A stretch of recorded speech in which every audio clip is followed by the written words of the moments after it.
ఈరోజు మన కిచెన్లో అన్నీ ఇంట్లో ఉండే వాటితోనే ఇలా ఒక్కసారి దోశలు వేసి చూడండి. వారానికి 2 సార్లు ఇలానే ట్రై చేస్తారు. టేస్ట్ అంత బాగుంటుంది. క్రిస్పీ దోశలని ఇష్టపడేవారు తప్పకుండా ట్రై చేయాల్సిన రెసిపీ అండి. చూస్తున్నారు కదా, పైన క్రిస్పీగా మనం వేసుకునే మసాలాతో దోశ అనేది చాలా బాగుంటుంది. ఇలా ఒక్కసారి దోశల్ని ట్రై చేసి చూడండి. ఒక దోశ తినేవాళ్ళు కూడా 4 పైగా దోశలు తినేస్తారు. టేస్ట్ అంత బాగుంటుంది. అన్నీ ఇంట్లో ఉండే వాటితో లోపల మనం వేసుకునే స్టఫింగ్ కూడా యాడ్ చేసి ట్రై చేయండి. టేస్ట్ అనేది సూపర్గా వస్తుంది. ఒక్కసారి ఇలా దోశలు వేసి చూడండి. ఎవరైనా సరే అడిగి మళ్ళీ వేయించుకుంటారు. టేస్ట్ అంత బాగుంటుంది. మరి మాత్రం లేట్ చేయకుండా రెసిపీని స్టార్ట్ చేసేద్దామా? ముందుగా ఒక బౌల్ తీసుకొని దానిలోకి 1 కప్పు వరకు బియ్యపిండిని వేసుకోవాలి. ఇది ఆల్రెడీ జల్లించిన బియ్యపిండి అండి. దీనిలోకి 5 స్పూన్ల వరకు సూజీ రవ్వని వేసుకోవాలి. అదేనండి బొంబాయి రవ్వ అంటారు కదా, ఆ రవ్వని వేసుకోవాలి. అలానే 1/4 కప్పు వరకు పెరుగును వేసుకోవాలి. ఇలా పెరుగు వేయడం వలన టేస్ట్ అనేది మరింత పెరుగుతుంది. జీలకర్ర 1/2 స్పూన్ వరకు వేసుకోవాలి. వీలైతే జీలకర్రని కొద్దిగా క్రష్ చేసి వేసుకుంటే చాలా బాగుంటుంది. అలానే రుచికి సరిపడా ఉప్పును వేసుకోవాలి.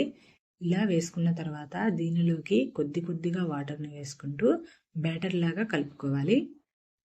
ఇలా కొద్దిగా వాటర్ని వేసుకుంటూ దోశల పిండి మీద కొద్దిగా పలుచగా కలుపుకుంటే సరిపోతుంది. మరీ చిక్కగా కలుపుకుంటే దోశలు అనేవి పర్ఫెక్ట్గా రావండి. సో కొద్దిగా పలుచగా కలుపుకుంటే దోశలు చాలా క్రిస్పీగా వస్తాయి. ఇలా చూపిస్తున్న విధంగా కొద్దిగా పలుచగా కలుపుకోవాలి.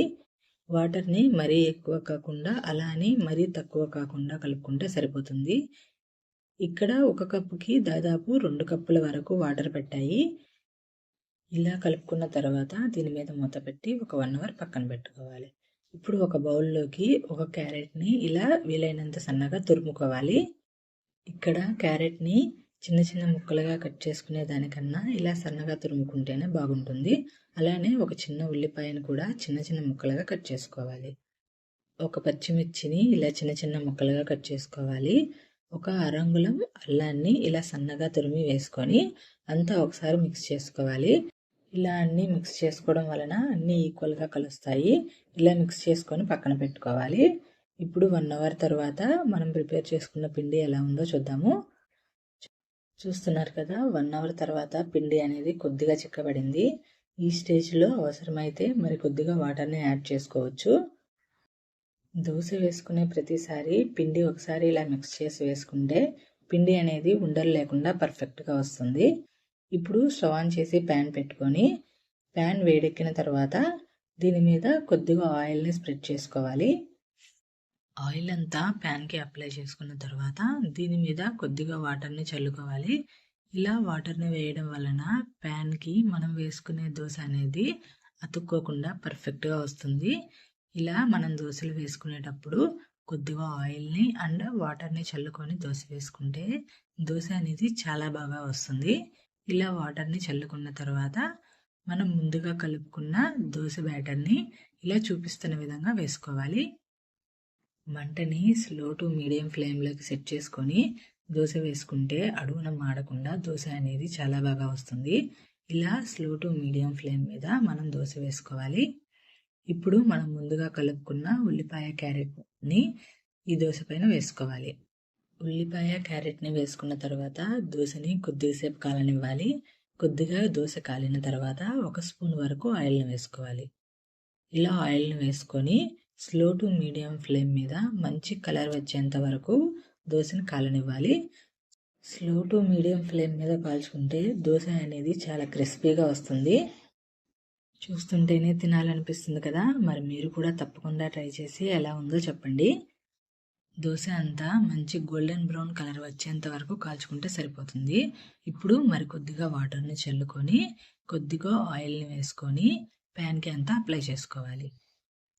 ఆయిల్ అంతా ప్యాన్కి అప్లై చేసుకున్న తర్వాత బ్యాటర్ని మరొకసారి కలుపుకొని ప్యాన్ మీద వేసుకోవాలి.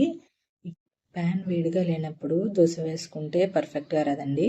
సో ప్యాన్ అనేది బాగా వేడెక్కిన తర్వాత ఇలా చూపిస్తున్న విధంగా పిండిని వేసుకోవాలి. మనం వేసుకున్న దోశకి ఫ్లేమ్ అనేది సరిపోకపోతే ప్యాన్ని అన్ని వైపులా జరుపుకుంటూ కాల్చుకోవాలి.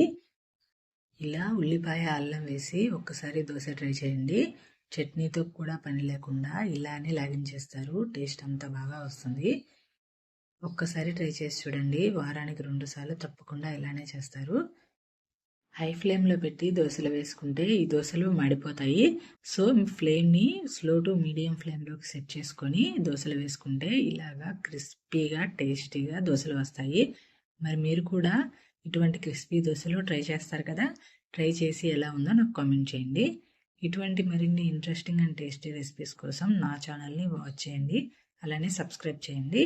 పక్కనే ఉన్న బెల్ సింబల్ని కూడా క్లిక్ చేయండి. మీ ఫ్రెండ్స్ రిలేటివ్స్ కూడా షేర్ చేయండి. Thanks for watching.